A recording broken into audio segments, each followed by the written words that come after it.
இந்த ஆதவ அர்ஜுனா தான் இன்னைக்கு தாவேகா என்ற அந்த கட்சியவும் அந்த அரசாங்கத்தையும் முழுமையாக நடத்திக்கிட்டு இருக்கிறதுக்கான ஆதாரமாக பல நிகழ்வுகள், பல செயல்கள் நடந்துகிட்டே இருக்கு. இந்த எம்எல்ஏக்களுக்கு பின்னால் இவர்களை கொண்டு வந்து இவங்க கிட்ட பேசிட்டு இருக்கிறதும் அந்த நபராகத்தான் இருப்பார் என்பதை அழுத்தமாக சொல்ல முடியும். அப்படிப்பட்ட காரணங்கள் நடக்குது. ஏன்னு கேட்டீங்கன்னா, விஜயனுடைய உதவியாளராக இருக்கின்ற ஜெகதீஸ்வரி, விஜயனுடைய உதவியாளர். அவங்க பேரு ஜெகதீஸ்வரி பழனிச்சாமி. அவங்க ஒரு யூடியூப் மாரி ஒரு இந்த சமூக வலைதளத்துல ரூட்ன்னு ஒண்ணு வச்சிருக்கிறாங்க.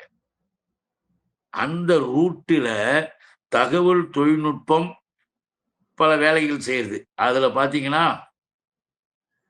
விஜய்க்கு ஆதரவாக அது அவங்களுடைய கடமை. ஏன்னா விஜய் கிட்ட வேலை செய்றாங்க.